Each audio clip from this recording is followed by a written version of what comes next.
হাইলাকান্দিতে 4 শতাধিক সংখ্যালঘুর বিজেপিতে যোগদান। দীর্ঘ বছর কংগ্রেস এবং এআইইউডিএফ দলের সংখ্যালঘু জনগণকে ভোট ব্যাংক বানিয়ে রাজনীতি করে আসছে। বিজেপি দল সংখ্যালঘু বিদ্বেষী বলে প্রচার করছে। এই কারণে 2014 থেকে মুসলমানরা বিজেপিকে ভোট দেননি, কিন্তু গত 10 বছরের বিজেপির শাসনের ফলে এই ধারণা হ্রাস পেয়েছে এবং এখন সবকিছু ছেড়ে সংখ্যালঘু জনগণ বিজেপিতে যোগদান করছেন। রবিবার রাতে হাইলাকান্দিতে এই মন্তব্য করেন করিমগঞ্জ সমষ্টির বিজেপি প্রার্থী কৃপানাথ মালা। রবিবার হাইলাকান্দি জেলার কালীনগরে প্রায় 4 শতাধিক সংখ্যালঘু সম্প্রদায়ের লোকজন বিজেপিতে যোগদান করেন। তারা পূর্বে কংগ্রেস এবং এআইইউডিএফ এর সক্রিয় কর্মী ছিলেন।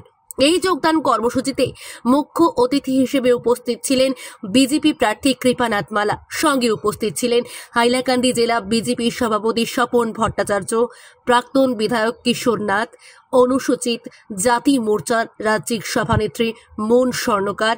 তারপর সংবাদ মাধ্যমে এই সন্দর্ভে প্রতিক্রিয়া ব্যক্ত করতে কৃপানাথ মালা বলেন, সংখ্যালঘুরা সরকারের ঋণ পরিশোধের জন্য বিজেপিতে যোগদান করেছেন, কারণ কেন্দ্র এবং রাজ্যের বিজেপি সরকার প্রকল্প রূপায়ণের সময় হিন্দু মুসলিমের ভেদাভেদ করে না। সেই কারণেই তারা বিজেপির প্রতি আকৃষ্ট হয়েছেন। এবার তিনি 1.5 লক্ষের অধিক ভোটে জয়লাভ করবেন বলে দাবি করেন কৃপানাথ মালা। হাইলাকান্দি থেকে রামধন দাসের রিপোর্ট, নিউজ অবিকল। এইটো আগত কংগ্ৰেছ আছিলে, কেইটা ইউডিএফ আছিলে। একচুৱেলি কি হৈছে মই আপোনাক থুলমূল কৈ দিওঁ যে আজি নহয়, কেইদিনৰ পৰা আমাৰ প্ৰচাৰ চলি আছে। 3 তাৰিখ আমাৰ নমিনেশ্যন হ'ল, তাৰ আগৰ পৰা চলি আছে আৰু এই জইনিংটো কণ্টিনিউৱাছলি চলি আছে। এইটো কথা হ'ল যে আজিৰ পৰা মানে আগতে 2014 যেতিয়া প্ৰধানমন্ত্ৰী নৰেন্দ্ৰ মোদীজী হৈছিলে, তেতিয়া বিজেপিত মাইনৰিটি মানুহ নাছিলে। মাইনৰিটি মানুহক কংগ্ৰেছ আৰু ইউডিএফ ডাইভাৰ্ট কৰি ৰাখিছিলে বিজেপিৰ পৰা, যে বিজেপিত যাব নালাগে, বিজেপি হিন্দু দল আৰু আমাৰ ক্ষতি হ'ব, এনেকুৱা বুজাই আঁতৰাই ৰাখিছিলে। 10 বছৰ নৰেন্দ্ৰ মোদী আৰু 2টা টাৰ্ম অসমত চলি আছে বিজেপিৰ। মাইনৰিটি মানুহ দেখিলে যে এই 10 বছৰত আমাৰ বেনিফিট হৈছে, লছ হোৱা নাই আৰু বেনিফিট হৈছে। অসম চৰকাৰ ইয়াত বেনিফিট সমানভাৱে দি আছে। মোদীজী যিমান বেনিফিট দি আছে সমানভাৱে দি আছে। মানুহে এতিয়া গম পাইছে যে ইমান দিন আমাক বোকা বনাই ৰাখিছিলে, মানুহ মানে বিয় বনাই ৰাখিছিলে, আঁতৰাই ৰাখিছিলে। এতিয়া মানুহে কাৰণে নিজে নিজ ইচ্ছাই বিজেপিত জইন কৰিছে, যে কৈ আছে আৰু যে বিজেপিত আমাৰ ঋণ পৰিশোধ কৰা এইবোৰ টাইম আহিছে, কাৰণ বহুত আমি বস্তু পাইছোঁ, মানে বিজেপি চৰকাৰ দিছে।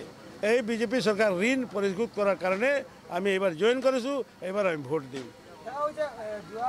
আপোনাৰ নমিনেশ্যনৰ দিনত মুখ্যমন্ত্ৰী আহিছিলে, তেতিয়া কৈছিলে যে 6 মাহৰ ভিতৰত ডিপুটাৰটোৰ সমস্যা সমাধান কৰিব, কিন্তু এই বিজেপিৰ ইস্তাহাৰত কিন্তু আজিলৈকে দেখা গৈছে এই কথাটো উল্লেখ কৰা নাই। ডি ভোটাৰটো ইয়াৰ কথা অসমৰ কথা না, এইটোতো চেণ্ট্ৰেলি হৈছে।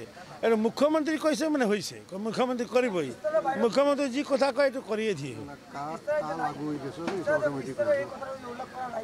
কিন্তু তাৰ ইস্তাহাৰ নাই, কিন্তু এইটো হ'ব। ইস্তাহাৰৰ কথা বাদ দিয়ক, এইটো ইস্তাহাৰ দিয়া নাই, কিন্তু মুখ্যমন্ত্ৰী মুখত কৈ দিছে সেইটোৱে ফাইনেল, এইটো কৰি দিব। 6 মাহ টাইম দিছে না, নিজে কৈছে 6 মাহৰ ভিতৰত হৈ যাব, 6 মাহৰ ভিতৰত হৈ যাব। 1.5 লাখৰ ওপৰত। ফাইট নাই এতিয়ালৈকে, মই দেখা নাই ফাইট চাইট।